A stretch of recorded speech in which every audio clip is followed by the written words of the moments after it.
কিয়ামতের দিন মুসিবতের সময় এই যে যারা বর্তমানে সুবহানাল্লাহর আওয়াজ, আলহামদুলিল্লাহর আওয়াজ, আল্লাহু আকবার আওয়াজ যারা জোরে করে দিবে, গাছ বৃক্ষ তরুলতা কীটপতঙ্গ পাখি তাদের আওয়াজ পাবে। কিয়ামতের দিন এই সমস্ত গাছ বৃক্ষ তরুলতা কীটপতঙ্গ পাখিয়ে আপনার আর আমার জন্য সাক্ষী হয়ে দাঁড়ায় যাবে। জোরে বলেন না সুবহানাল্লাহ। বলবে রব্বুল আলামিন, তোমার অমুক বান্দা অমুক জায়গায় বসে আমরা শুনতেছিলাম, তোমার তারিফ করতেছিল, তোমার প্রশংসা করেছে, তোমার গুণগান গাইছে। আল্লাহ আমরা একটা সাক্ষী। আল্লাহ জানার পরও কয়, তাহলে তোরা কি কস? ওরে আল্লাহ, আমরা চাই তোমার এই সমস্ত বান্দাকে মাফ করে দাও। কি বাবা, তাহলে আমরা সেই কীটপতঙ্গ পাখি পঙ্খিকে আওয়াজ শোনাবো না? নাই শোনাবো? তাহলে একবার আস্তে করে কোন তো সুবহানাল্লাহ। মাশাআল্লাহ, আস্তে করে বলছি এই জন্য জোরে করে করলেন নাকি? হ্যাঁ, পাখি শোনাইতে হবে। দেখেন আল্লাহ কত দয়াবান। এই আপনি যে আল্লাহর প্রশংসা করলেন, সুবহানাল্লাহ করলেন, আলহামদুলিল্লাহ পড়লেন, আরও কিছু পড়লেন, এইটাই সাক্ষী হবে। এই জন্য তো নামাজের বাদে ফরজের পরেই সুন্নত দেখেন না, এনে যা পরে ওনে যা পরে ওনে যা পরে। কে এইটা? কে আবার ফরজ যে জায়গায় পড়লো ওই জায়গায় পড়ো, আবার আর এক জায়গায় কে বলে? এই জমিন আপনার আমার জন্য ওই দিনকে সাক্ষী হবে। যার কারণে ফরজ শেষ, ছোট এখান থেকে আর এক জায়গায় সাক্ষী বানাও, ওখান থেকে যাই আবার আর এক জায়গায় সাক্ষী বানাও। কেন? আপনার আমার জন্য উপকার হবে। আমার বন্ধুগণ, আমার ভাইয়েরা, রাত অনেক হয়েছে, কত লম্বা পেশাল পারবো না, লম্বা কথাও রাখবো না, অল্প সময়ের মধ্যে শেষ দিব।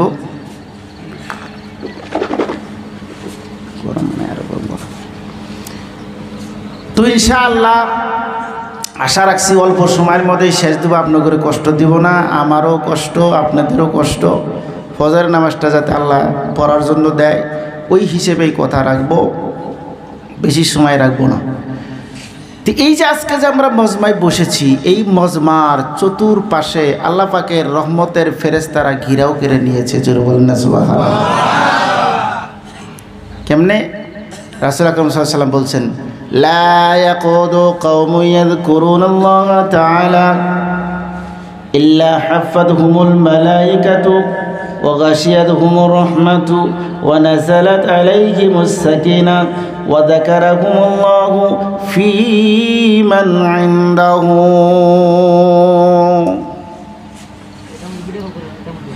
আমার রাসূল,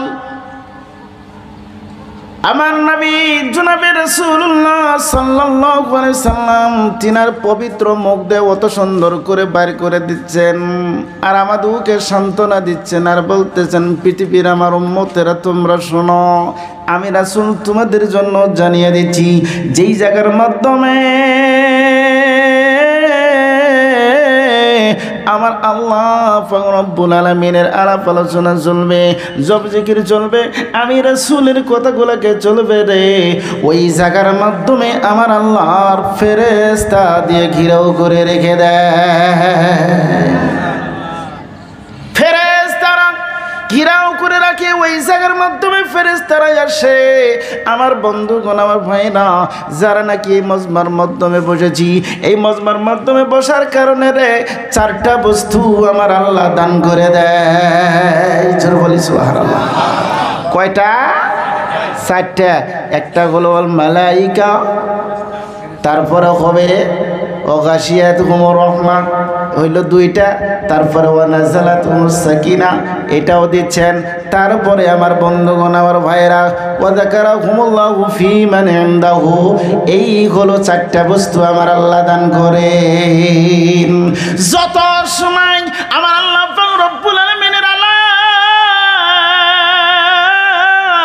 ওই তোমার আমার রাসূলের আলাপ আলোচনা ফয়সালা করব রে। যেই সমস্ত সাকিনাগুলা আমার আল্লাহ পাক রব্বুল আলামিনের নবীদের উপরে দান করতেন, আমার আল্লাহ নবীদের উপরে দান করতো, আমার আল্লাহ আম্বিয়াদের জন্য দান করতো। যেই সমস্ত সাকিনা গুনাহ আমার আল্লাহ পাক রব্বুল আলামিনের হাবিবদের জন্য দান করতেন।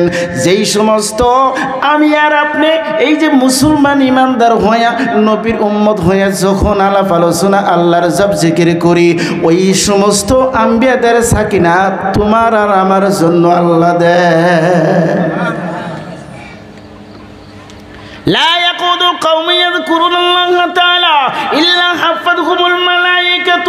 ও পৃথিবীর মানুষের শুনো, দুনিয়ার যতই বঠুক আছে, যতই থাকুক না কেন, ওই যে দুনিয়াবি বঠুক যেই জায়গায় থাকবে রে, আর দুনিয়াবি যেই জায়গায় আলাপ আলোচনা হওয়ার জন্য তোমরা একসাথে যে জমা হও, না না না না না না না, ওই জায়গার জন্য আমার আল্লাহ কোনো ফেরেশতা দেয় না, আমার আল্লাহ পাকের কোনো রহমতের ফেরেশতা আসে না।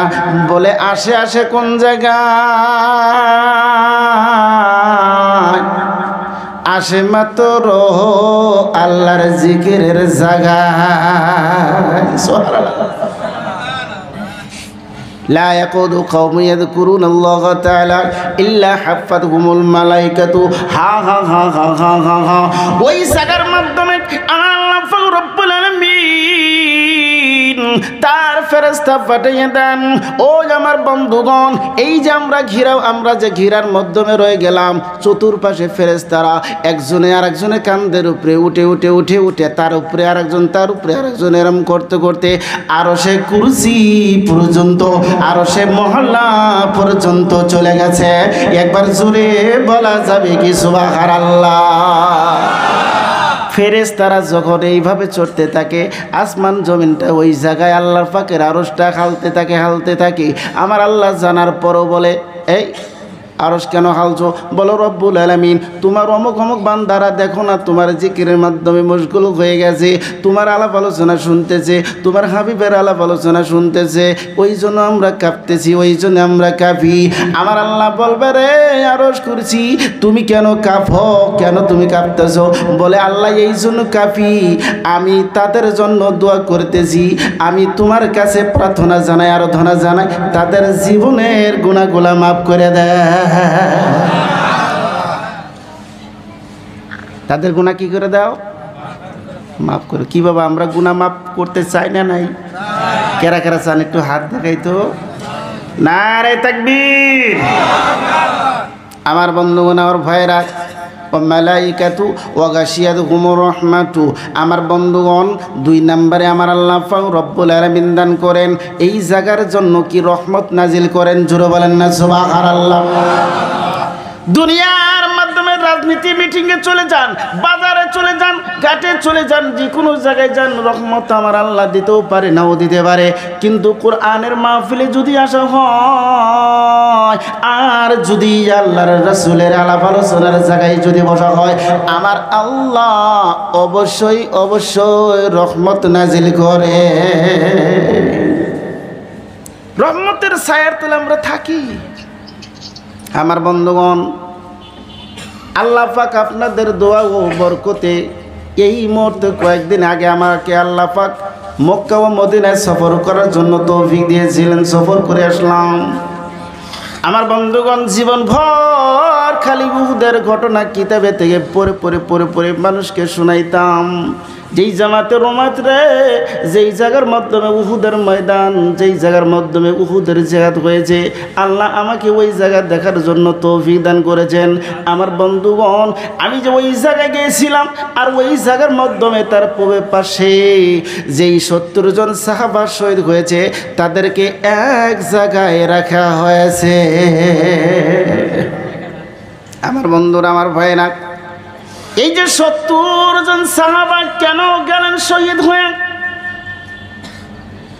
70 জন সাহাবা কেন শহীদ হইল রে? আমার বন্ধুরা, একমাত্র রাসূলের একটা কথা অমান্য করার কারণে। কটা কথা?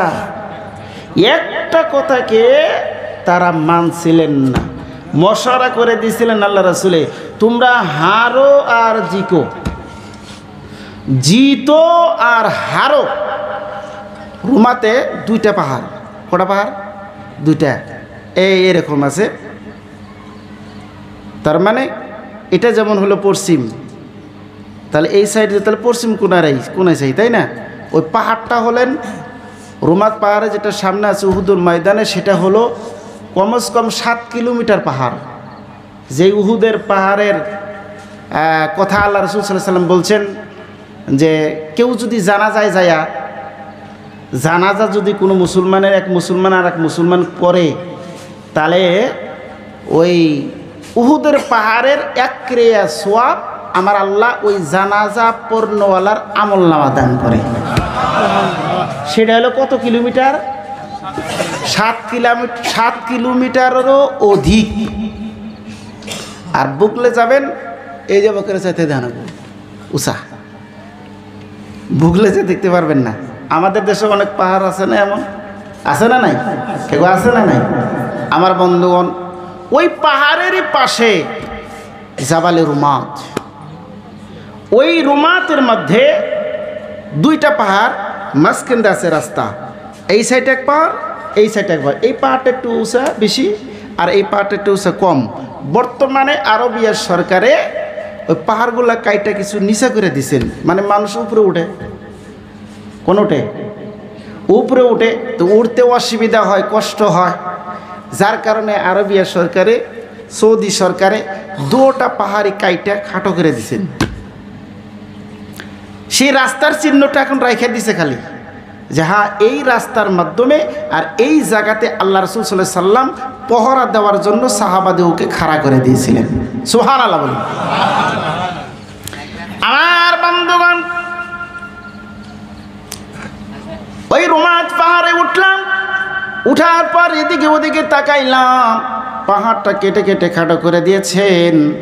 মাঝখানে যে রাস্তা হইল, একটা কথা সাহাবারান অমান্য করার কারণে আল্লাহ পাকের আযাব এসে গেল, যার কারণে কিতাবের মাধ্যমে লিখেছেন, যেটা নাকি হেদায়া আনোয়ার, ওর মাধ্যমে গতকালকে আমি দেখতে পারলাম, গতকালকে না পরশুদিন আমি দেখলাম, ওর মাধ্যমে লিখেছেন মাত্র সাহাবাদের ভুল করার কারণে ওই সময়তে এত বড় একটা হামলা হয়ে গেল যে সাহাবা একজনে আরেকজনে চিনতে না পারে নিজেই নিজের মাধ্যমে কাতল হয়েছে। কেন এত বড় ঘটনা হয়ে গেলেন? আল্লাহ রাসূল বলছিলেন, তোমরা হারবাজিত ওই পাহাড়ের রাস্তাটা, মাঝখানে রাস্তাটা তোমরা ছাইরা দিবা না, কিন্তু আমাদের মুসলমানের লোভ বেশি। মুসলমানের লোভ হওয়ার কারণে রে আজকে সব জায়গায় অপমানিত। খালি জিহাদের ময়দানে না, মুসলমান যে লুবি, এটা তার পরিচয় পাওয়া গেছে, সেটা হলো উহুদের ময়দানের থেকে। এই লোভী তো মুসলমান আজকের না, খারাপ পাইতেছেন? এটা আজকের না, মানে ওরা যখন দেখলেন যে আমরা তো জিকছিরি, তাহলে এখানে তো থাকার কোনো দরকার নাই। দেখেন, আমি কিতাবের তাও কমু আর দেখে যাইলাম ওটাও কমু, কিন্তু বুঝছেন কি কথাটা? 2টা কিন্তু একসাথে ফিটিং করে কমু, কেউ হয়তো বুঝবেন, কেউ তো বুঝবেন না। আমি বলি 2টাই ভাষা কমু। তার মানে কেমন লোভিত হইলেন? আল্লাহ রাসূল বলছিলেন, হারো আর জিতো তোমরা ওখান থেকে সরবা না। ইতিমধ্যে যখন লাভবান হয়ে গেলেন, যখন তারা জিতে গেলেন, এক সাহাবা বললেন, এখানে থাকার আর দরকার নাই, চলো, ওরা তো ভাগছে, ওদের মাল লুটে নেই। কি লুটে নেই? মাল নেই, আমাদের খাওয়া দাওয়ার অসুবিধা, আমাদের অভাব, ওদের মালগুলো নিলে পরে আমাদের অভাব কিছু কমে যাবে। এই যে লোভী, এই লোভ। আজকালকার আমাদের পোলাপান লোভ না আছে না নাই? হ্যাঁ, এক গাড়ি কিনছে, ও গাড়ি দেওয়া হয় না, কয় কি, কয় পালসার দেওয়া হবো না। বলে কি, ওই যে আরেকটা যদি কি গাড়ি লাগছে 1.5 লাখ 2 লাখ টাকা করে, অন্য। হ্যাঁ, ওই যে কইছে R5, অন্য দাও। দেখছেন, বর্তমানে আমাদের আসামে খাস করে আমাদের যুবকরা যত নষ্ট হয়েছে, অন্য জায়গায় এত নষ্ট যুবক নাই। এত নষ্ট। দোকানে যাবেন, যারা সবচাইতে একদম নিচে দরজার বস্তু বিক্রি করে, তার নাম হইল মদ। ওরাও এখন বিচার দায়ের করে মুসলমানের কাছে। তো আপনার লোকে কেনা মানুষে আপনালোকের কারণে আমার মানে মদ খাওয়া বন্ধ হয়ে গেল, দাম বেড়ে গেল গা। এটা গল্পের ঘটনা কইতেছি। ওদের পূজার মাধ্যমে বারবার যাওয়ার জন্য নিষেধ করতেছেন, আমাদের পূজায় এসে তোমরা ডিস্টার্ব দিও না। দেখবেন ওরা যদি আছে 50 জন, আঙ্গুর মুসলমানের ছেলেরা আছে 150 জন। মানে ওরা এখন এত অসুবিধায় পড়েছে যে ওরা শান্তি হালে যে পূজা করবে, মুসলমানের যুবক ছেলেদের জন্য পূজা করেও আরাম পাইতেছে না। ওদের যেটা ধর্মটা পালন করবে সেটাও কষ্ট মনে করতেছেন, আর কষ্ট হইতেছে। কারণ আমাদের যুবকরা যখন যায় ওদের কষ্ট হয় না? কি বাবা কথা বলেন না কেন? কষ্ট হয়। আমার বন্ধুগণ, যেই জায়গায় যাই সেই জায়গায় মুসলমান অপমানিত, সেই জায়গায় মুসলমান অপমানিত। গতকালকার আগের দিন থানায় গেছি। এখন থানায় থেকে কয় আপনি হিন্দু না মুসলমান? আমি বললাম কেন? কয় আপনি কত বছর ধরে বয়ন করে? বলে 16-17 বছর হয়। এই 16-17 বছরের মধ্যে হিন্দু না মুসলমান তার কোনো পরিচয় পাইলাম না থানায় যায়। আজকে যে আপনি এটা জিজ্ঞাসা করলেন, কয় এখন অনেক মুসলমান হিন্দু ধর্ম পালন করে মুসলমানের কথা কয়ে তারা দিন ইসলাম প্রচার করতেছে। দেখছেন কথা সাইজ? অনেক মুসলমানের ভেষ ধরছে হিন্দুরে, তারা ইসলাম কোরআন দিয়ে কথা কইতেছে। তখন আমি ভাবলাম তাহলে তো এই যে সেই জাউরার বেটা জাউরা আজহারির কথাই কয়। কথা কন না কেন?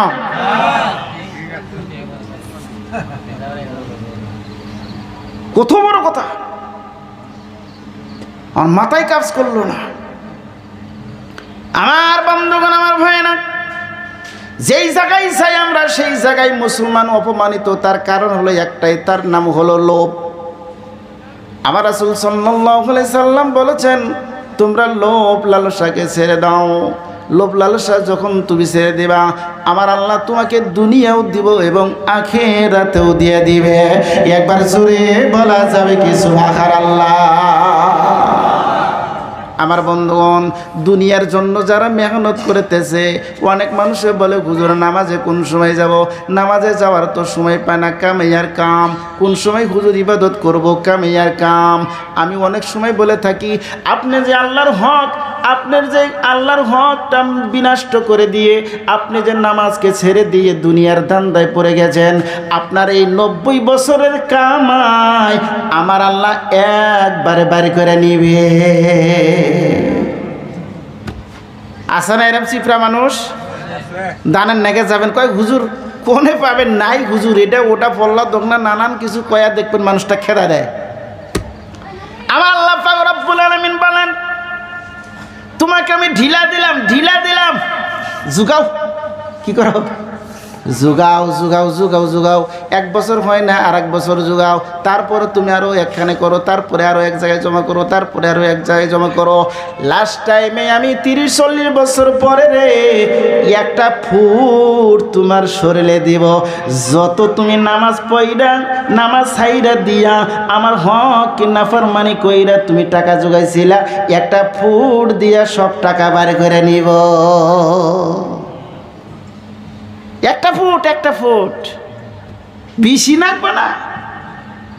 আমার বন্ধুগণ আর ভাইরা, আল্লাহ পাক রব্বুল আলামিন বলেন, আর যদি তুমি আমার রাস্তায় যখন তুমি দান খয়রাত করবা, তুমি 1 দিবা আর 39 তোমার কাছে রাইখা দিবা। সুবহানাল্লাহ বলেন। কত? মাত্র 1 দিবা, 1 কেজি দিবা। 40 কেজির মধ্য থেকে মাত্র 1 কেজি দিবা, আর ওর মধ্য থেকে 39 কেজি তোমার জন্য থাকবে। আর সেই যে তুমি দিলাই 1 কেজি, এটা আমি মাওলা খাই না, আমি মাওলা ব্যবহার করি না গো। আমি মাওলা চাই তোমার এই দানের উসিলা করে তোমার যে মাল আর 10 মণ আছে, আমি আল্লাহ আরো তার মধ্যে বরকত দিয়ে দিব। আমি এই জন্য চাইছি তোমার তাতে তোমাকেই দিব, আমি আমার জন্য না। আমি আবার খাওয়ার জন্য চাই নাই যে তোমার কাছে 1 কেজি চাইলাম আর এটা আমি নিয়ে খাবো, তুমি আর পাবা না। না, এই 1-এর বদলে 39 আরো বাড়াইয়া দিব, কমাবো না। ধুবড়ি ওই জায়গার মাধ্যমে আমার বন্ধুগণ, আমার একজন পার্টনার আছে, অনেক দিন ধরে তার সাথে ওঠা বসা করি। কারণ জায়গায় জায়গায় জলসা করি, জলসা করলে মানুষের সাথে মিল মোহব্বত হয় না নাই?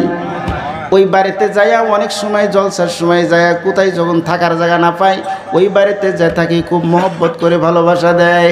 ওনাকে বললাম, ভাই এবার পাট পাইছেন কত মন? কয় এবার পাট খেতে কাশি নেওয়ার সুবিধা হইল না। বলে কেন? কয় একটা পাটও কাটা গেল না, সব পয়সা গেছে গা। বলে প্রতি বছরে পাট পান কত মন কইরা? কয় 30-40 মন 50 মন কইরা পাট পায়। বলে এই 40 মন পাটের মধ্যে কয় কেজি পাট মাদ্রাসায় মসজিদে দেন? কয় 1 কেজিও কোনো দিন দেই না। কইলাম যে 10 বছরের আবাদ রে, 1 বছরে আল্লাহ টান দিয়ে নিল। কয় বছরের আবাদ? 10 বছর যে তুমি জুগাইছিলা, এবছর না কাছে নিয়ে যাবারই দিল না। ওই যে 1 কেজি 2 কেজি করে যে আল্লাহ তোমার কাছে চাইছিল, তুমি যে দেও নাই, ওটা হিসাব করে এসে দেখে যে এবারকার মতো টান দিলে পরে এই 30 বছরের তার সুদ, ওই জন্যে তোমার কাছে নিয়ে আর যাবার দিল না। থাকো করে। খারাপ পাইতেছেন কথাগুলো? ওই 10 বছরে তাই 20 বছরে তাই একবারে তোমাকে নিয়ে নিব। তুমি এখন 1 কেজি দিতে তোমার জুলুম, তোমার আধা কেজি দিতে জুলুম হয়। ফকির বেটা গেছে, হাত নাই পাও নাই ভিক্ষা দেওয়ার জন্য, তাকে ধমকা দেখে দাও। আর কোথাকার পীর মুর্শিদ কি করে কয়, কবর বানায় করতেছে, মাজার বানায়া ওই জায়গার জন্য জলসা করতেছে। ওখানে তো তুমি মনে মনে দাও। কত কত দেয়? মনে মনে দেয়। একলাই একজন 1 গরু দেয়। আজকে এই জলসার জন্য কয়জনে দিছেন? 1টা গরু নাই। কিন্তু হ্যাঁ, পীরের বাড়ির জন্য 1টা। ওরে বাবা, এমন তাকত, এমন তাকত। কেউ যদি না দেয়, একলাই আমি 1টা নিয়ে যাব। কথা কয় না মানুষ। আর আল্লাহর ঘরের জন্য এই চিত উঠে না। কেউ যদি মসজিদের জন্য খুঁটি না দেয়, আল্লাহ যদি আমাকে বাইসা রাখে, এই 1টা খুঁটি বানাতে যত টাকা লাগবো আমি দিব, এই জিদে কেউ যায় না। খারাপ পাইতেছেন আমার বন্ধুগণ আর ভাইয়েরা? উহুদের কথা ছেড়ে আসলাম, জাবালের রুমাতের কথা ছাইরাথি আসলাম। আমার বন্ধুগণ একমাত্র লোভের জন্য এমন হইল, যেই জেহাদের কথা গো, উহুদের ময়দানের কথা যখন বলা হয়, ও বন্ধুগণ আর ঠিক থাকা যায় না, বুক ভেঙে আসে, চোখের পানি ঝরঝর করে পড়ে। তার কারণ আমার রাসূলের আব্বা ছিল না, ওই আব্বার জায়গায় আমার রাসূলের চাচা হামজা রাদিয়াল্লাহু তাআলা আনহু ছিলেন। একবার জোরে বলা যাবে কি সুবহানাল্লাহ? হামজা রাদিয়াল্লাহু তাআলা আনহু এক সময় আবু জেহেল আমার রাসূলকে শরম দেওয়ার জন্য আমার রাসূলকে শরম দেওয়ার জন্য কি করলেন? রাস্তার মাধ্যমে খেলাধুলা করতেছেন। ও আমার বন্ধুগণ, আমার ভাইয়েরা বড় খেয়াল করে শুনবেন। রাস্তার মধ্যে যখন খেলাধুলা করে আল্লাহ রাসূলকে শরম দিতে পায় না, শরম দিতে পায় না। কেন? হামজা রাদিয়াল্লাহু তাআলা আনহুকে দেখে আবু জেহেল ডরায়, আবু জেহেল ভয় করে। কারণ আবু জেহেল ওই হামজার পাশে যায় কুলাতে পারে না, যার কারণে চুপকে চুপকে তারিক করে রয়েছে, মনে মনে রয়েছে, মনে মনে রয়েছে মুহাম্মদকে তো শরম দিতে পারতেছি না, মুহাম্মদকে তো শরম দিতে পারতেছি না। কিভাবে দেওয়া যায়, কিভাবে দেওয়া যায়? এমন করতে করতে করতে করতে করতে করতে হঠাৎ করে দেখি তোমার আমার রাসূল গো, দরদ নবী আমার রাস্তার মধ্যে দাঁড়িয়ে আছে, পাশে আরো কয়েকজন ছেলে সন্তানও আছে। ওই যে তখন আবু জেহেল ঘোড়ার থেকে নাইমা রাসূলের পিন্দনে যে কাপড়টা ছিল রে, টান দিয়ে খুলে শরম দেওয়ার জন্য খুলে দিল। একবার জোরে বলা যাবে কি নাউজুবিল্লাহ? টান দিয়ে যখন কাপড়টা খুলে দিলেন, আমার আল্লাহ পাক রব্বুল আলামিন যার ইজ্জত বানায়া দেয় তাকে কেউ কোনোদিন কি করতে পারে না? বেইজ্জতি করতে পারে না। ওয়া তুইজ্জু মান তাশা ওয়া তুজিল্লু মান তাশা। আমার আল্লাহ যদি ইজ্জত দেয়, কেউ পৃথিবীর মানুষে কেউ তাকে অসম্মানী করতে পারে না। আর আমার আল্লাহ যদি অসম্মানী করে, দুনিয়ার মানুষে কেউ তাকে সম্মান দিতে পারে না। আমার আল্লাহ পাক রব্বুল আলামিন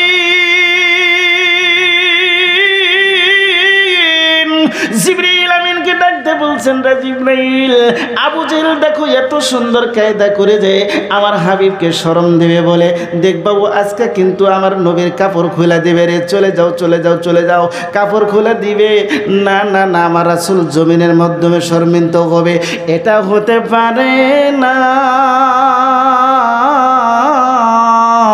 আমার রাসূলকে শরম দেওয়ার জন্য যখন কাপড় খুলে দিবে, আমার রাসূলকে তখন বেহুশ করে দিবে। জোরে বলেন না সুবহানাল্লাহ। শয়তান আবু জেহেলের কবরে জুতা মেরে আসলাম। কি মেরে আসলাম? পায়ে স্যান্ডেল ছিল। বন্ধুগণ আমার, যখন আর কবর গেলাম, যাওয়ার পর স্যান্ডেল খুলে কয়েকটা বসে দিলাম। সাথী সঙ্গী যারা ছিল তারা খালি পাথর মারলো আর পাথর মারলো। মনে বেরো বেদনা। এই আবু জেহেল আল্লাহ রাসূলকে যত কষ্ট দিয়েছে, আর তাদের মধ্য থেকে এমন কষ্ট কেউ দেয় নাই। আরেকটা আছে বুড়ি, আরেকটা কেরা আছে বুড়ি, যেই বুড়ি রাসূলকে মারার জন্য উপরে থেকে পাথর ছেড়ে দিছিল, আজকে ওখানে লটকা রাখছে আমার আল্লাহ। জোরে কন্যা সুবহানাল্লাহ। আর কিয়ামত পর্যন্ত ওই পাথর লটকা থাকবে। যারা উমরা হজে যাবেন, এটা তো ফরজে যা পাবেন না, এটা যদি এটা দেখবার নাকি জানি যে যত কথা কইতেছি এগুলা যদি শান্তি হালে কেউ যদি মোকাম্মল দেখতে চান, তাহলে উমরায় যেতে হবে, ফরজে যা হবে না। তার মানে ফরজে যায় আপনি এগুলা হাতায় কোনো তালাশ করে পাবেনই না। বুঝছেন কি কথাটা? আসারা জমাস না, চাপ্পারই পারবেন না, আর দেখবেন আর কই থেকে। শোনান না, এবার গরমে মানুষ মারা গেছে। হ্যাঁ, আরফার ময়দানে এত গরম, এত গরম, আল্লাহ ইমর্ত দিয়েছিল, এখনও গরম, কিন্তু গরম হইলেও বর্তমানে কিছু কম সহ্য হয়, বরদাস্ত হয়, অসুবিধা নেই। যেই আরফার ময়দানে আল্লাহ পাক রব্বুল আলামিন হযরতে আদম আর হাওয়া আলাইহিস সালামকে মিলিত করেছিলেন। জোরে বলেন না সুবহানাল্লাহ। কি বাবা, কথা চলবে না ছেড়ে দিব? চলবে। মনে কয় আপনারা কেবল তাজা হইতেছেন ঘুমে থেকে। হ্যাঁ, তাহলে একটু জিকির করেন না, লা ইলাহা ইল্লাল্লাহ, আমি একটু শক্ত করেন না,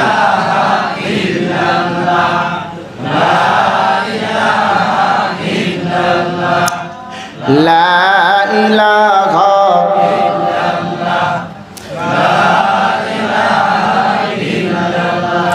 আসিয়া খেলছে প্রেমের খেলা, ফেরাউন দেয় তার কতই জ্বালা। আসিয়া খেলছে প্রেমের খেলা, ফেরাউন দেয় তার কতই জ্বালা।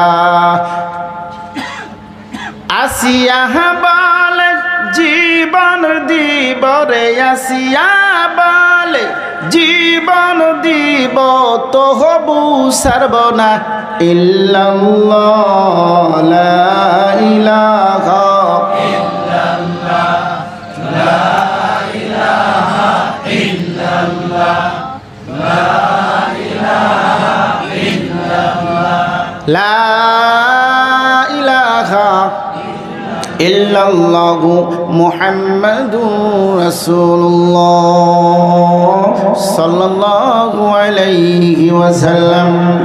আমার বন্ধুগণ আর ভাইয়েরা, উহুদের কথাও ছেড়ে দিয়ে আসছি। আমার বন্ধুগণ, উহুদের কথার দুই একটা কথা কই।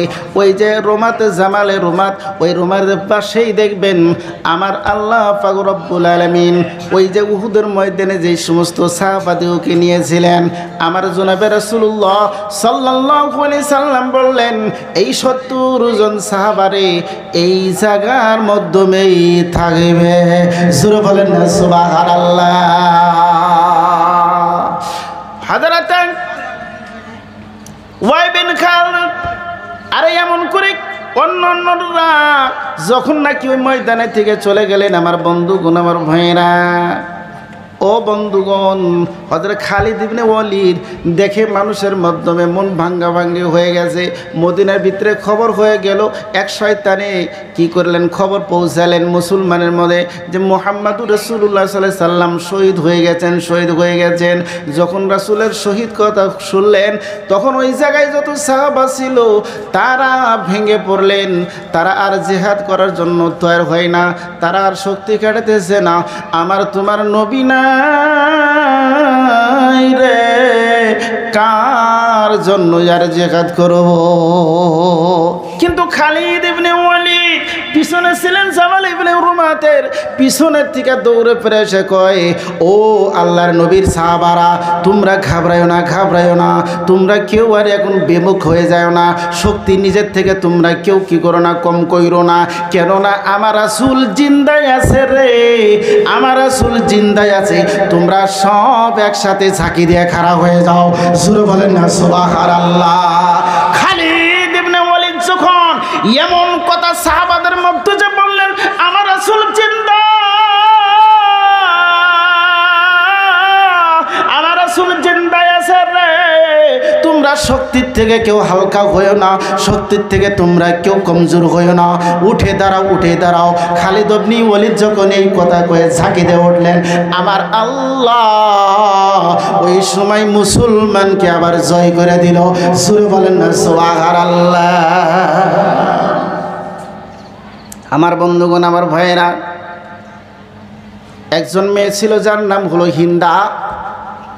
আবু সুফিয়ানের স্ত্রী, আল্লাহ রসুলের হলো চাচি, আল্লাহ রসুলের কি চাচি ছিলেন। আবু সুফিয়ানের ছিলেন স্ত্রী। আমার বন্ধুগণ, তাফসীর ইবনে কাসিরের মাধ্যমে আসছে, ইন্নামা ইউবাইউনাকা ইন্নামা ইউবাইউনাল্লাহ ইয়াদুল্লাহি ফাওকা আইদিহিম। এই বায়াতের তাফসীরের মাধ্যমে ওখানে আসছেন, হিন্দা যখন আল্লাহর নবী দরবারে মুসলমান হইয়া বায়াতে গ্রহণ করতে যায়, এমন করে সে সুপায়া গেল। আমার বন্ধুগণ, হাতের মধ্যে মোজা, মুখটাও হলো ঢাকা, পাওটাও হলো ঢাকা। ওই হিন্দা এমন চালাকি করে গেছে, নবী যাতে টের না পায় আমি হিন্দা। একবার জোরে বলা যাবে কি নাউজুবিল্লাহ। চালাকি করে গেছে যে রাসূল যাতে দিশা যাতে না পায় যে আমি সেই হিন্দা, যেই হিন্দা আমার নবী মুহাম্মদুর রাসূলুল্লাহ সাল্লাল্লাহু আলাইহি সাল্লামের চাচার নাক কান কেটে কলিজা বাড়ি করে আমি চাবাইছিলাম, আমাকে জানি রাসূল টের পায় না, এমন করে ছুপায়ে গেছেন। আমার বন্ধুগণ, ভাইয়েরা, বায়াত পড়ার জন্য যখন এমন করে ছুপাই গেলেন, আর মেয়েরা যে আল্লাহ রসুল সাল্লাল্লাহু আলাইহি সাল্লামের হাত ধরার জন্য বারবার করে চেষ্টা করে, রাসূল আমার হাতটা টান দেয়, বারবার করে হাত ধরার জন্য চেষ্টা করে, আবার রাসূল হাত দেয়। আল্লাহ রসুল বললেন, তুমি মনে হয় হিন্দা। সুবহানাল্লাহ। আর তো কেউ হাত দেয় না, কি করে না, আর তো কেউ হাত দেয় না। তো মানে হিন্দার টেনশন, যদি রাসূলের হাতটা ধরতে পারি তাহলে আমি কি হয়ে যাবো গা, কি হয়ে যাবো গা, রাসূলের প্রেম মহব্বতের ভালোবাসার সাহাবী হয়ে যাব। জোরে বলেন না সুবহানাল্লাহ। আমার বন্ধুগণ আর ভাইয়েরা, হিন্দা যখন ওই জায়গায় পৌঁছলেন, দরদের নবী আমার বললেন, হিন্দা, ও হিন্দা, তুমি আমার কাছে বয়াত পড়তে আসছো, এতে আমি তোমাকে বাধা দিব না, তুমি বয়াত পড়ো। তবে হিন্দা রে, তোমাকে আমি দেখলে পরে আমার চাচার কথা মনে পড়ে। আমার যে বাবা ছিল না, আমার জন্মতে আমি কোনোদিন আমার বাবাকে আব্বা বলতে পারি নাই। মক্কা ও মদিনার জমিনের মাধ্যমে রে আমাকে বাবার জায়গায় মহব্বত করতো আমার চাচা। আমার চাচা আমাকে অত ভালোবাসতেন, যত আমার দুঃখ বেদনায় আমার চাচা সকলগুলো উঠে নিত। ওই চাচা আমাকে এত ভালোবাসতেন, আমি যত কথাই বলতাম আমার চাচা আমার সাথে থাকতো।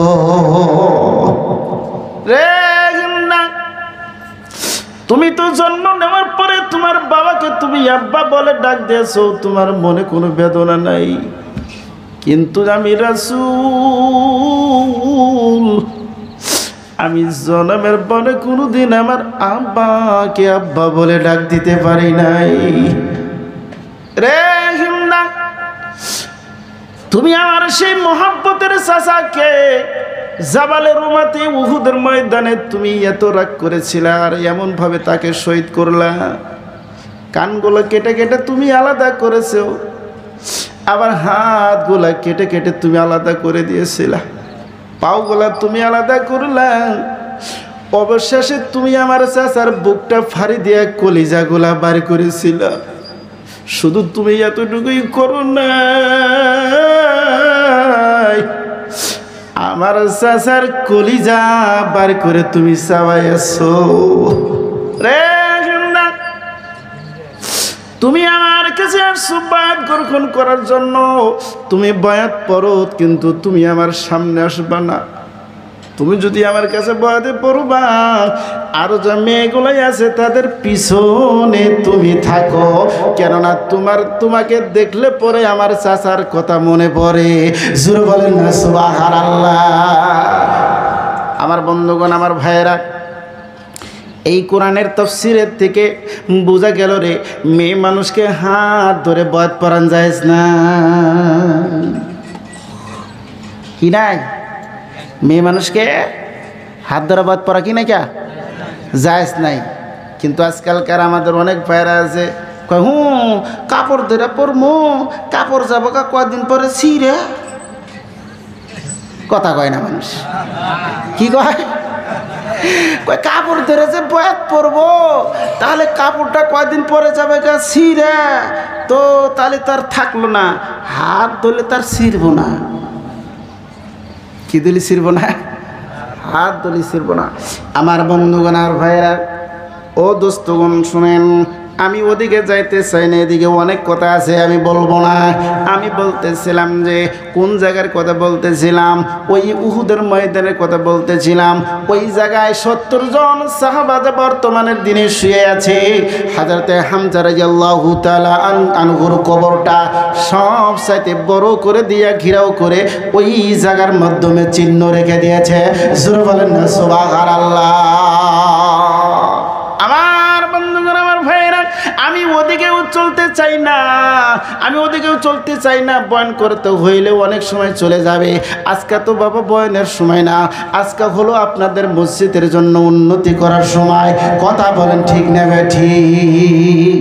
আমার বন্ধুগণ, আমার ভাইয়েরা, আল্লাহ রসুল মক্কা থেকে যখন মদিনায় চলে গেলেন, ওই জায়গায় যাওয়ার পরে যার বাড়িতে পৌঁছেছিলেন, যেই জায়গায় উটটা শুয়েছিল, ওই জায়গার মাধ্যমে বর্তমানে দিনে মসজিদে কুবা হয়েছে। একবার জোরে বলা যাবে কি সুবহানাল্লাহ? আমার নবী, আপনার নবী, ও বন্ধুগণ ভাইরা, মক্কা থেকে নিয়ে মদিনা 500 কিলোমিটার দূর। ও বন্ধুগণ, তোমার আমার রাসূল যখন আবু বকরকে সঙ্গে নিয়ে ওই মদিনার দিকে রওনা দিয়েছিলেন, মক্কা থেকে নিয়ে মদিনা পর্যন্ত পৌঁছাতে, আমার বন্ধুগণ মধ্যে খালি বালু আর বালু আর মরুভূমি জায়গা দেখবেন। মক্কা থেকে নিয়ে মদিনার মাঝখানে হযরতে উবাইদা ইবনে আব্দুল্লাহ আর আবু উবাইদা রাদিয়াল্লাহু তাআলা আনহুর নামে একটা মসজিদ ওই জায়গায় বানানো হয়েছে। কেন মক্কা থেকে যখন মানুষের সফর করে আসবে মদিনার দিকে, এর মধ্যে তো কোনো জায়গায় মসজিদের ব্যবস্থা নাই, এর মধ্যে তো কোনো জায়গায় কি নাই, ঘর বাড়ি খুব কম, হঠাৎ করে দুই একটা তাও খালি সাফরার মতো রয়েছে। মানুষ জমা থাকে না থাকে আল্লাহ ভালো জানে। মানুষের রাস্তার মাধ্যমে নামাজের সময় হবে, নামাজ পড়বে কোন জায়গায়? বর্তমানের দিনে সরকারের থেকে, আরবের সরকারে ওই জায়গার মাধ্যমে জানো তারা মক্কা থেকে সফর করে আইসা ওই মসজিদে ঢুইকা 2 রাকাত নামাজ তারা যাতে পড়ে আসতে পারে। একবার জোরে বলা যাবে কি সুবহানাল্লাহ? হযরত আবু উবাইদা রাদিয়াল্লাহু তাআলা আনহুকে আমরা কিতাবের মাধ্যমে পেয়েছিলাম, কিন্তু তার নামে ওই জায়গায় যে বন্ধুগণ মসজিদ পাইলাম। বোঝা গেল বর্তমানে সরকারে, ওই যে আরবের সরকারে যদি কোনো মানুষে ফেটকারি মানে বড় একটা ইন্ডাস্ট্রি করতে চায়, সর্বপ্রথম মসজিদ বানাতে হবে, তারপরে সেনা আপনাকে ইজাজত দিবে। জোরে কন্যা সুবহানাল্লাহ। এই যে সামান্য পেট্রোল পাম্প, এগুলা যদি মক্কায় মদিনায় যদি কেউ বানাতে চায় মানে বেচা কিনা করার জন্য, তাহলে সর্বপ্রথম আপনার দরখাস্ত করতে হবে যে হ্যাঁ এই জায়গায় মসজিদ ক্লিয়ার হয়েছে। জোরে কন্যা সুবহানাল্লাহ। আর আমাদের দেশে মসজিদের নাম আছে, ওরে বাবা কোনে পান। আমার বন্ধুগণ আর ভাইয়েরা, দেখা গেল মসজিদের জন্য জনাবে রাসূলুল্লাহ সাল্লাল্লাহু আলাইহি সাল্লাম বেশি বেশি করে গুরুত্ব দিয়েছে, বেশি বেশি করে গুরুত্ব দিল। কেন দিল? মক্কাতে যখন থাকলাম আমার বন্ধুগণ, হাজিরা যখন হজ করে রে, একজন আরেকজনের সাথে যখন ধাক্কা লাগে, আলগুস্তে কয় হারাম, হাজি হারাম। সুবহানাল্লাহ। মানে একটু টাচ লাগছে এক মুসলমান আর এক মুসলমানের সাথে, কয় হারাম। আর আঙ্গরের দেশে যার যে কটা বেড়া আছে নাড়ি আছে, তাহলে তো ওর বুগলের মানুষ চাপার ভাই কথা কয় না মানুষ। হ্যাঁ, ও একজন রাজা হয়ে গেছে গা না। এক মুসলমান আবার মুসলমানের সাথে রাগ করা চলবে না। মক্কা মদিনা গেলে বন্ধুগণ আর ভাইয়ের এই সবকটা শিখে আসতে পারবেন। এক মুসলমান আবার মুসলমানের সাথে কেমন করে মিলেমিশে থাকতে হয়। এই জন্য জনাবে রাসূলুল্লাহ সাল্লাল্লাহু আলাইহি সাল্লাম বলেছেন, একটু জিকির করেন, লা ইলাহা ইল্লাল্লাহ, লা ইলাহা ইল্লাল্লাহ, লা ইলাহা ইল্লাল্লাহ, লা ইলাহা ইল্লাল্লাহ, লা ইলাহা, লা ইলাহা ইল্লাল্লাহ।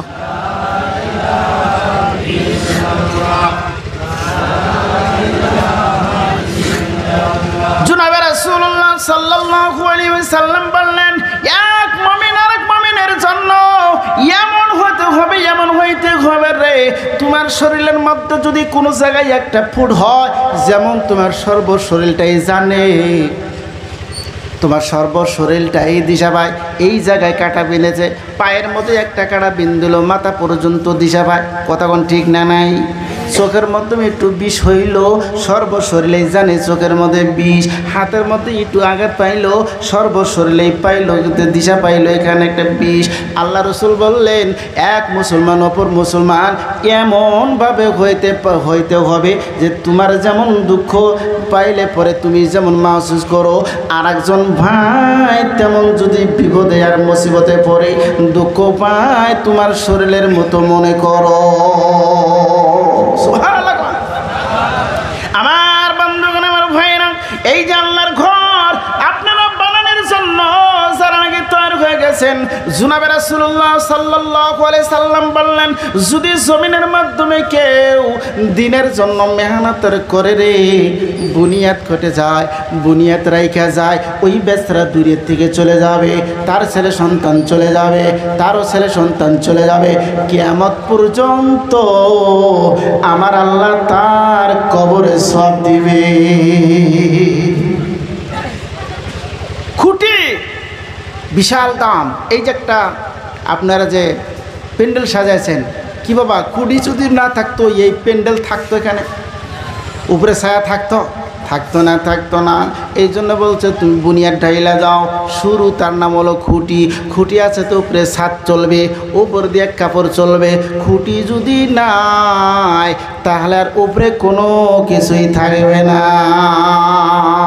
এই যে আল্লাহর ঘর আমার বন্ধুগণ, মদিনার ভিতরে সর্বপ্রথম যেই মসজিদটা আল্লাহ রসুল বানিয়ে গেছেন, সেই মসজিদের নামটা কি বলবো? কি বাবা কথা বল না কেন? হ্যাঁ, আর ওই মসজিদে যায় যদি ওখান থেকে তার ঘরের থেকে বাইরে করে যেই রুমের থেকে আসবে, যদি অজু কইরা যায় ওই জায়গায় 2টা রাকাত মাত্র নামাজ পড়ে আমার আল্লাহ হজে মকবুলের সওয়াব দান করে। সুবহানাল্লাহ। তাহলে মসজিদের দাম আছে না নাই? কথা বলেন আমার বন্ধুগণ আমার ভাইরা।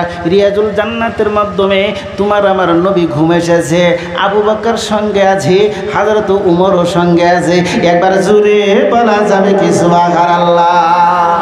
রিয়াজুল জান্নাতে যখন আপনি যাবেন, নামাজের মাধ্যমে যখন চলে যাবেন, সেজদায় পড়ে যখন আপনি কান্দিবেন, কলিজাটা এত শান্তি হয়ে যায় আমার বন্ধুগণ, কলিজাটা এত শান্তি হয়, এত শান্তি হয় যে জীবনের সব কিছু পেয়েছি,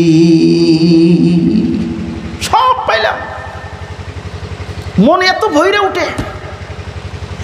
তো ওখানে যাদের দলের সাথেই যাবেন উমরা করার জন্য, প্রথম তো একবার দেয়, দ্বিতীয়তে সবাই পায় না, তখন আসে হলো ভাগ্য লটারি, যেরকম সুবহানাল্লাহ। তখন কি আসে? ভাগ্য লটারি।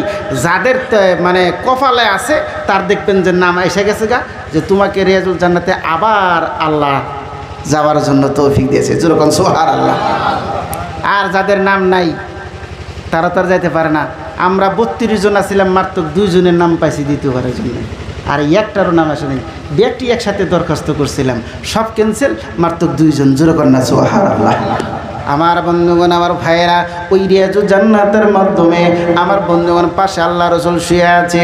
আজকালকার কত কত বেয়াদবরা ওই যে মাজার বানাইছে, ওলিদের উপরে ঘর বানায়া। ও বন্ধুগণ, আমার ভাইয়েরা, আল্লাহ রাসূল যেই ঘরে শুয়ে আছে, আবু বকর যেই ঘরে শুয়ে আছে, উমর যেই ঘরের মাধ্যমে শুয়ে আছে রে, এটা নতুন করে মাজার বানানো হয় নাই, নতুন করে ঘর তোলা হয় নাই। ওই ঘরটা ছিল হযরতে উম্মুল মুমিনিন মা আয়েশা সিদ্দিকার। একবার জোরে বলা যাবে কি সুবহানাল্লাহ? নারে তাকবীর! উম্মুল মুমিনিন মা আয়েশা সিদ্দিকার ঘর, সেই ঘরটাকে ইয়াদ করার জন্য সৌদির বাদশাহে আল্লাহ রসুলকে ওই ঘরের মাধ্যমে রাখছে, যে ওই ঘরটা আরো ভালো করে সাজায় তুলে দিছে, জোরে বলেন না সুবহানাল্লাহ। কিন্তু আজকে অনেক মানুষে ওইটার দলিল আইনা কি করে তাকে জানে, কয় মাজার তোলো, কবর বানাও, ঘর তোলো। আল্লাহ রসুলের রোজা আছে, তো এই ওলিদের রোজা হবো না কেন? দেখছেন কোন কার কথা কোনে? কোন হচ্ছে গাব গাছ আর তাল গাছ একখানে নেই মিলেছে। ওটা হলো আয়েশা সিদ্দিকা রাদিয়াল্লাহু তাআলা আনহার ঘর। কে জান্নাতুল বাকির ভিতরে তো তুমি যা পাইলে না হাতায়া একটা মাজার উঠছে, ওখানে হযরত উসমান গনি রাদিয়াল্লাহু তাআলা আনহু আছে, ওখানে হযরতে ইমাম আহমদ বিন হাম্বল রাদিয়াল্লাহু তাআলা আনহু শুয়ে আছে জান্নাতুল বাকির ভিতরে। মা সাউদা, হযরতে হালিমাতুস সাউদা রাদিয়াল্লাহু তাআলা আনহা, আল্লাহ রাসূলের দুধ মা, উনি ওই জায়গায় শুয়ে আছে, তার জন্য তো ঘর বানানো হয় নাই। তারপরে হযরতে জাফর সাদিক রহমাতুল্লাহ আলাইহি, উনার ঘর ওই যে কি করে কয়, উনারও কবর জান্নাতুল বাকির মাধ্যমে রয়েছে, তার জন্য তো ঘর তোলা হলো না।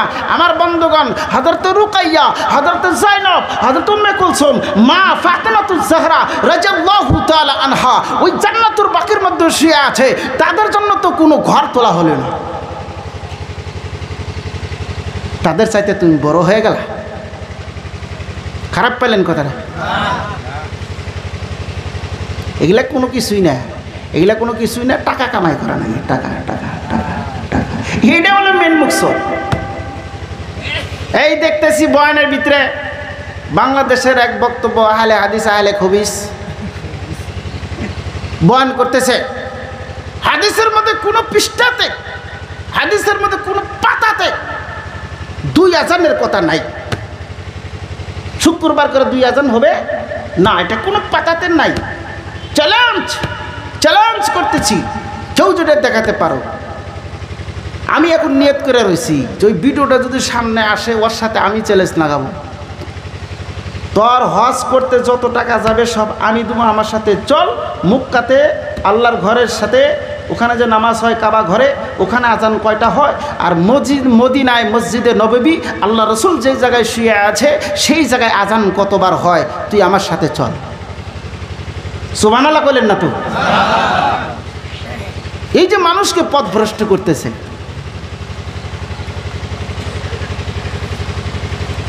এগুলো হলো কি অল্প কলে কী করে কয়, কলসের মধ্যে যদি কম পানি থাকে তাহলে দেখবেন যে কলসটা ঢলে বেশি। তো দেখবেন মাঝে মাঝেই যারা বক্তব্যের ভিতরে চ্যালেঞ্জ আসতেছে, মনে করেন যে এর কলস খালি, ওই জন্য চ্যালেঞ্জ এসে মানুষকে বিশ্বাস ধরাইতেছে। নাউজুবিল্লাহ। আর যাদের কাছে ইলমের দড়ি আছে তারা কোনোদিন সামনে এসে কবে না চ্যালেঞ্জ চ্যালেঞ্জ, এরা কোনোদিন কবে না, এরা গভীর বাগার মাছ গভীরের মধ্যে থাকে। সুবহানাল্লাহ। বাঘার মাছ কোথায় থাকে? গভীর মধ্যে। এই দেখেন না এক শয়তান কিছুদিন কি রকম মানুষের জন্য এখানে যায় পূজা করতে, ওখানে যায় পূজা করতে, জুব্বা গায়ে দিয়া বিভিন্ন ধরনের বিভিন্ন কথা কইল। দেখছেন আমাদের দেওবন্দি উলামায়ে কেরাম কোনো কথা কইছে না? বেটা তুই সামনে আয়, তুই সামনে আয়, ওগারতে ওরাই জবাই। এই যে মানুষকে পথভ্রষ্ট করে ওরাই যাদের কলস হইল খালি, যাদের কলস কি বাবা খালি। আমার বন্ধুগণ, আমার ভাইয়েরা, ওদিকেও আমি চলে যেতে চাই না। এই যে মসজিদের কথা বলতেছি, জুনাবে রাসূলুল্লাহ সাল্লাল্লাহু আলাইহি সাল্লাম বলেছেন, মান বানা মসজিদান বানাল্লাহু লাহু বাইতান ফিল জান্নাহ। জুনাবে রাসূলুল্লাহ সাল্লাল্লাহু আলাইহি সাল্লাম বললেন, পৃথিবীর জমিনের মানুষেরা তোমরা শোনো, এই জগতের মাধ্যমে যদি তোমরা একটা মসজিদ বানিয়ে যাও, একটা যদি আল্লাহর ঘর বানাতে পারো রে, একটা যদি আল্লাহর ঘরকে তুমি যদি তৈরি করে দিয়ে যেতে পারো, আমার আল্লাহ তোমার জন্য জান্নাতে ঘর বানায় দিবে। সুবহানাল্লাহ। কি করেছে? আপনার জন্য কি বানায় দিবে? জান্নাতে ঘর বানায় দিবে। ও আমার বন্ধুগণ ভাইরা, আজকে যদি মরে যাই, কালকা মানুষের হিসাব নেবে 2 দিন হয়ে গেল, 2 দিন হয়ে গেল। চোখটা যখন বুঝে যাব ছেলেও আমার জন্য নাই, আমার জন্য স্ত্রীও নাই, আমার টাকা পয়সাও নাই, জমিনও নাই, ঘর বাড়িও নাই। যতদিন আমার চোখটা খোলা আছে ততদিন আমার সব কিছু রয়ে গেছে। কিন্তু চোখ যখন চলে গেছে, ঘরের স্ত্রীও তখন বলবে, জলদি জলদি করে ঘরের থেকে বাইর করো, সময় বেশি নাই, বাস্তব তলা নিতে হবে। কথা বলেন ঠিক না? নাই। আমাদের গল্পের একজন মহাজন, নাম বলবো না রে বাবা, নাম বলবো না। ওই মহাজনটা যখন মারা গেল, আমার বন্ধুগণ, আমার ভাইয়েরা, মারা যাওয়ার পরে বিদেশে মারা গেছিলেন, বেমার হওয়ার জন্য টাকার তো অভাব নাই। আমার বন্ধুরা বিদেশে মারা গেল, হেলিকপ্টার দিয়ে বাড়িতে নিয়ে আসলেন। রাতের বেলা, রাতের 8টা-9টা বাজায় যখন ওই মহাজনকে, ওই টাকাওয়ালা মালিককে যখন বাড়িতে আনলো রে, আনার পরে বাড়ির উঠানের মধ্যে রাখা হইল। এবার কেউ কেউ বললো ঘরে তোলো। এবার স্ত্রী বলতেছেন না, মুর্দাকে ঘরে আইনা লাভ হবে না। বেটি আছে 3টা। কয়টা বেটি আছে? 3টা। এবার এক বেটির সামনে এসে দাঁড়াইছে, কয় না আব্বা ঘরে তুলবো কে, আব্বা ঘরে তুলবো কে, ঘরে তুলে কি হবো, ঘরে তোলা লাগবো না। কি কয়? ঘরে তোলা লাগবে না। আমার বন্ধুগণ আর ভাইরা, নাম বললাম না, এটা হলো কারবালাতে তার বাড়ি। ও দোস্তগণ আমার ভাইরা, যখন রাত চলে যাচ্ছে রে, এক এক করে সকল মানুষ চলে গেল। ওই মৃত্যু লোকটা ওই উঠানের মাধ্যমে, ওই ঘরের সামনে রে উঠানের মাধ্যমে সারাটা রাত একটা মুর্দা ওখানে থাকলো। আর বাড়িওয়ালারা সব ঘুমে এসে চলে গেছে, সব ঘুমের মাধ্যমে চলে গেল। ওই বেসরায় একটা কুকুর পালতো, ওই বেসরায় একটা কুকুর পালতো রে। সকালবেলা যখন তারা দরজা খুলছে, দরজা খোলার পরে দেখে ওই জায়গাতে তো কোনো মানুষের কোনো খবর নাই, কিন্তু কুকুরটা ওই জায়গায় বসে থেকে পহরা দিতেছে। এই হলো টাকার দাম, এই হলো মহাজনের দাম। কুকুরে সারা রাত পহরা দিল, একটা মানুষ ওই মুর্দাকে পহরা দিল না।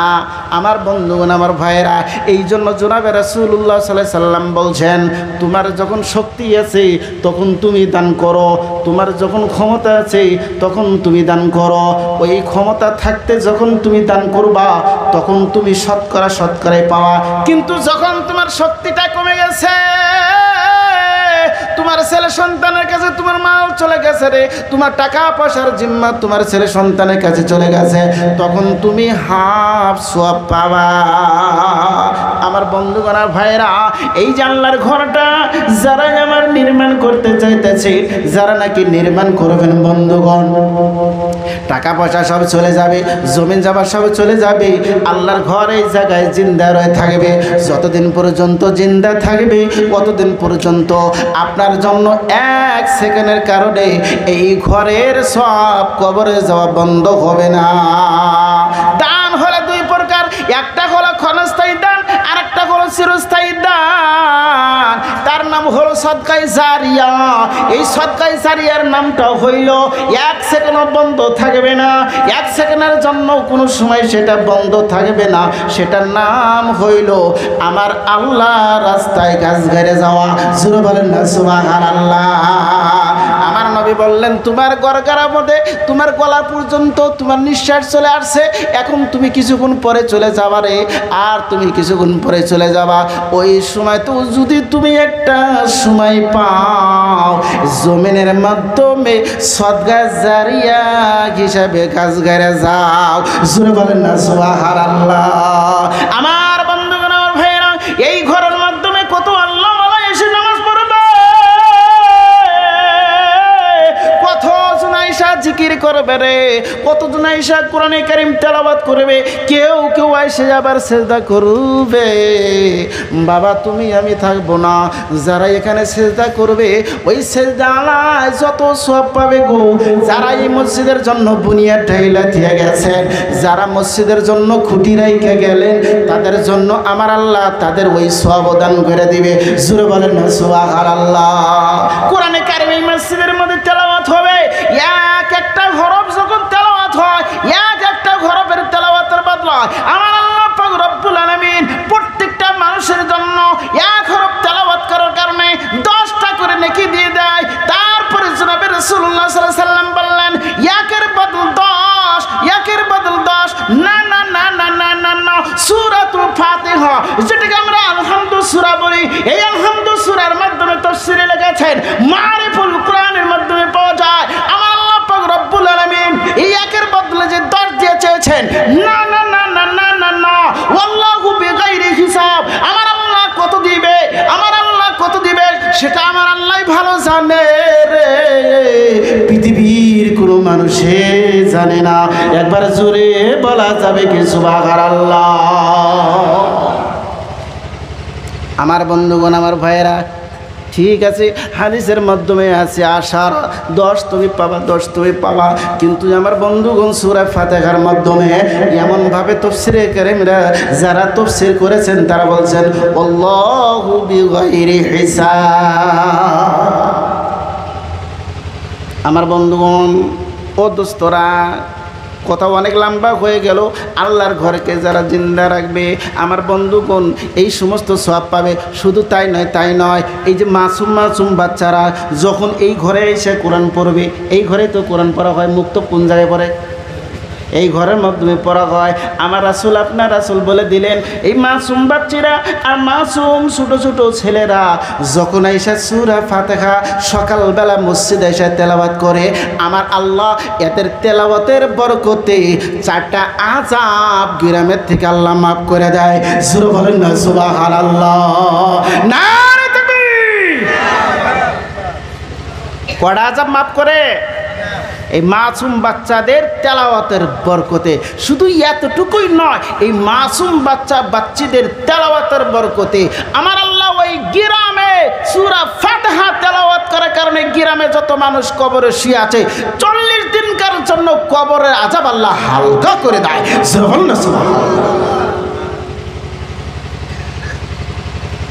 কি বাবা, তাহলে মসজিদের দরকার আছে না নাই? আপনাদের বাচ্চাদেরকে এই মসজিদে কোরআনে কারীম তেলাওয়াত করার জন্য পাঠানোর প্রয়োজন আছে না নাই? আছে। যদি আমার বন্ধুগণ আর ভাইয়েরা, অনেক কথাই বললাম, আরও অনেক কথাই বলা যাবে। এই মসজিদ ঘর কিয়ামতের দিন সব কিছু ধ্বংস হয়ে যাবে, কিন্তু আমার আল্লাহর ঘর এই মসজিদ ধ্বংস হবে না। জোরে বলেন না সুবহানাল্লাহ। আমার বন্ধুগণ, আমার ভাইয়েরা, আপনারা দেখেন যারা জাল মারে, যারা নদীর মাধ্যমে জাল মারে, ওই জালের উপরে দেখবেন টুনা লাগায় দেয়, প্লাস্টিক লাগায় দেয়, তারপর আরও যে কী জানি কয় মাছের ওই যে খাপড়া টাপড়া দিয়ে ওনে কী কয় ওগুলা লাগায় দেয় জালটা যেন ভাইসা থাকে এমন করে তারা তুলে দেয়। আবার ফিরে দেখবেন বোতল কি করে মুহা লাগাইয়া আবার উপরে ছেড়ে দেয়। আমার বন্ধুগণ পানির উপরে ভাসতে থাকে না নাই। আবার যেই জায়গায় নদী ভাঙ্গার পরে দেখবেন অনেক ফেনা এক জায়গায় জমা হয় দেখবেন বালিশের মতো তারা ভাসতেছে। কথা বলেন ঠিক না ভাই? ঠিক। কিয়ামতের দিন ইদাস সামাউ ফাতারাত ওয়া ইদাল কাওয়াকিবু তাতারাত। ও বন্ধুগণ আমার ভাইরা, সব ধ্বংস হয়ে যাবে, আসমান ধ্বংস হবে, জমিন ধ্বংস হবে, তারকাগুলো খুলে জমিনের মাধ্যমে পড়বে। পাহাড়ের যে পাথরগুলো আছে এই পাথরগুলা তুলার মতো উড়বে। জুড়ে বলেন না সুবহানাল্লাহ।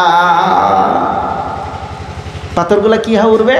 তুলার মতো, নিচে না হয়ে শিমুলের তুলা যেমন উড়ে তেমনভাবে উড়বে। আমার বন্ধুগণ, ও দোস্তরা, আমার ভাইরা, মসজিদের ভিটি ওই দিনকা সব ধ্বংস হয়ে যাওয়ার পরে এই মসজিদের ভিটি চারকানি হইয়া, যেমন আমি উদাহরণ দিয়েছিলাম নদী ভাঙলে পরে ফেনা যেমন ওইভাবে ভাসে রে চার কোনা হয়ে যায়।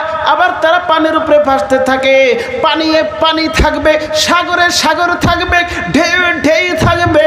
ওই দিনকার মাধ্যমে এই মসজিদের ভিটি ধ্বংস হবে না, তুলা হয়ে যাবে, সাগরের ফেনা হয়ে যাবে, বালিশের নিশানা হয়ে যাবে। আমার আল্লাহ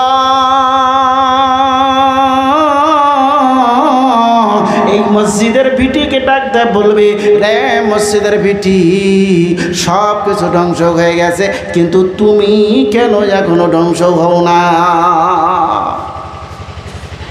এবার বন্ধুগণ, এই মসজিদের ভিটি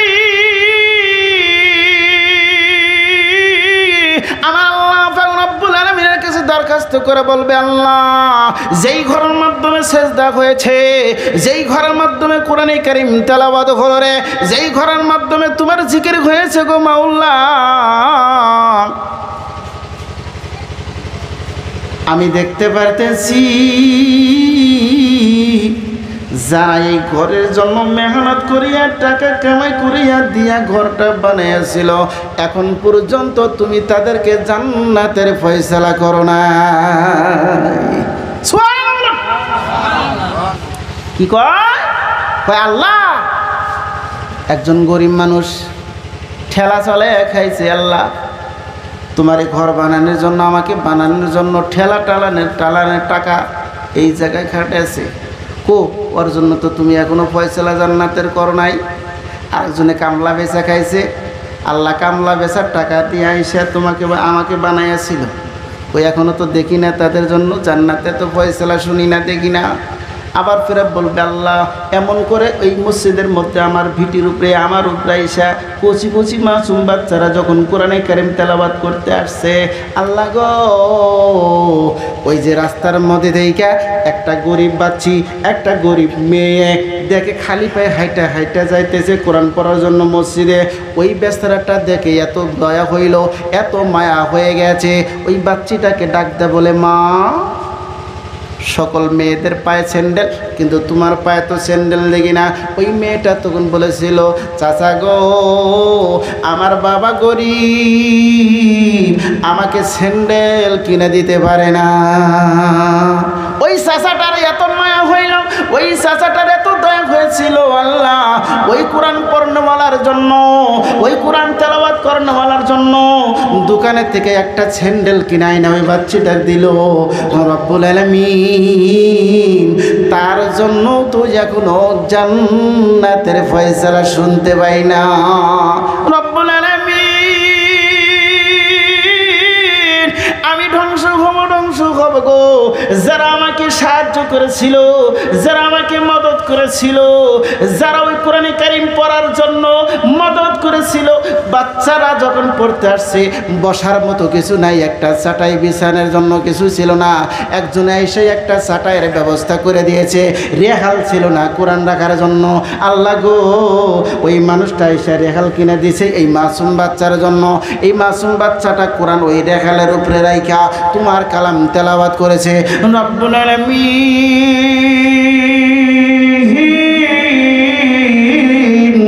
এমন করে তোমার অনেক বান্দা এইভাবে মেহনতের টাকা দিয়ে ঘরটাকে জিন্দা রেখেছিল।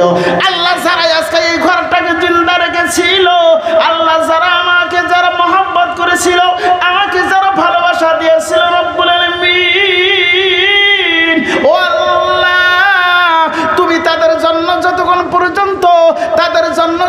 পর্যন্ত জান্নাতের ফয়সালা করে দিতে দাও না, যতক্ষণ পর্যন্ত জান্নাতের ফয়সালা হবে না আল্লাহ, আমি মসজিদের ভিটি রে ততক্ষণ পর্যন্ত ধ্বংস হব না। জোরে বলা যাবে কি সুবহানাল্লাহ? না আমার বন্ধুগণ, আমার ভাইয়েরা, ওই দিনকাই এই মসজিদের সুপারিশ নেওয়ার জন্য কিয়ামতের দিন আপনাকে আমাকে সুপারিশ করবে। এই সুপারিশ নেওয়ার জন্য রে, এই ঘরটা বানানোর জন্য সর্বপ্রথম একটা খুঁটি কোনো বাবা দান করতে পারে? আছেন নাকি কোনো বন্ধু? মাশাআল্লাহ, কি নাম বাবা? আসেন মোসাফা করি।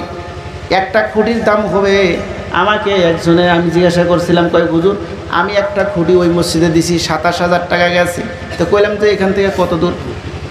আছেন বলো আল্লাহর রহমতে? আমার বন্ধুগণ আর ভাইয়েরা, কিসের নিয়তে দিলেন বাবা? আমার জন্য না কার জন্য?